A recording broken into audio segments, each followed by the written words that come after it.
Быйыл Кыргызстанда жаңы окуу жылы 15 сентябрдан башталат. Тиешелүү чечимге министрлер кабинетинин төрагасы Улукбек Марипов кол койду. Мындай чечим өлкөдөгү эпидемиологиялык кырдаалга ылайык офлайн режиминде билим алууга акырындык менен өтүү максатында кабыл алынган. Бүгүнкү күндө мугалимдердин 36% вакцинациядан өттү толугу менен. Анан калган пайызы мына айтып кеткендей 1 ай убакыт бар да окуу башталарына. Ошо 1 айдын ичинде калган ушу вакцинация ала турган жөндөмү бар адамдардын баары, мугалимдердин баары вакцинациядан өтүшү керек да. Өкмөт мындай чечимин мугалимдердин айлыгына жана окуу процессине терс таасири болбой турганын билдирди. Ал эми жогорку жана орто окуу жайларында кабыл алуу кампаниялары 20 июлдан 10 сентябрга чейин жүргүзүлөт. Жогорку окуу жайларында 1 семестр 15 сентябрда башталып 31 декабрда аяктайт. Эгерде 15 сентябрдан окуу жылы 15 сентябрдан башталганда мугалимдер, бардык кызматкерлер, билим берүү кызматкерлер эмгек акыдан эч кандай жоготууга душар болбойт. Анткени каникул убагында билим берүү жаатында, эмгек акы жаатында сакталат. Билим берүү жана илим министрлиги ата-энелерден мектеп фондуна бир жолку милдеттүү төлөм киргизүүнү демилгелеген. Министрлик жылына фондторго шаардагы мектеп окуучулардан 1000 сом, ал эми айылдагы окуучуларга 800 сом милдеттүү төлөм киргизүүнү сунуштаган. Тезирээк финансы министрлигинде ошо мектептин материалдык техникалык базасын жакшыртканга бир көбүрөөк каражаттар болуп, анан жергиликтүү биздин бийликтерибиз дагы жергиликтүү ар бир область, район, шаарлар тез өнүксө, анда биздин мектептердин жанагы материалдык техникалык базасын чыңдоого эч кандай көйгөйлөр болбой эле чыңдап калмакпыз да жашынакай. Мектептердеги ата-энелердин фонду бир топ жылдан бери коомчулукта кайчы пикирди жаратып келет. Мамлекет каржылап жаткандыктан ата-энелерден акча чогултулбашы керек деп эсептегендер да жок эмес. Эми негизи азыр ар кандай жашаган үй бүлөлөр бар да. Анан өзү чогултканы туура эмес дейм да. Бул балдар биздин келечегибиз да. Буларга өкмөт деген колдон келсе болушунча жардам бериш керек. Бул багытта ата-энелер менен мектептин ортосунда ар кандай сөздөр болуп атпайбы?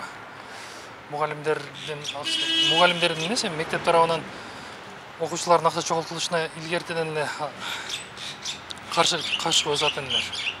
Азыркы мезгилде балдар детсадта болобу, мектепте болобу, орто жана жогорку окуу жайларында болобу, фонд чогултуш керек эмес.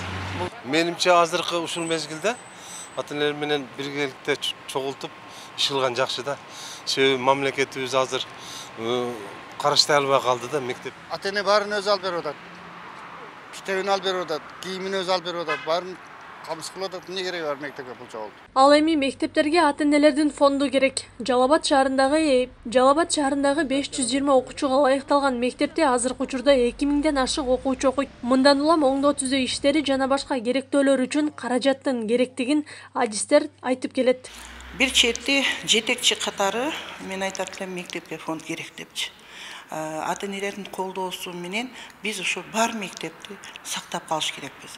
Эгерде ата-энелер мектепти колдобосо, бар мектептер бизде талкаланып калышы мүмкүн да. Мына бүгүнкү күндө биздин мектеп 2 имараттан турат. Биздин ата-энелердин колдоосу менен ооба фонд жок, бирок спонсор ата-энелерибиз бар. Ошолордун колдоосу менен биз ушу мектепти сактап келип атабыз да. Президент Садыр Жапаров билим берүү жана илим министрлигинин мектеп окуучуларынын ата-энелеринен акча чогултуу демилгесине каршы. Бул тууралуу мамлекет башчысынын маалымат катчысы билдирген. Өлкө башчысы бул демилге коррупцияга каршы күрөшүү жаатындагы негизги багыттарга каршы келерин билдирген.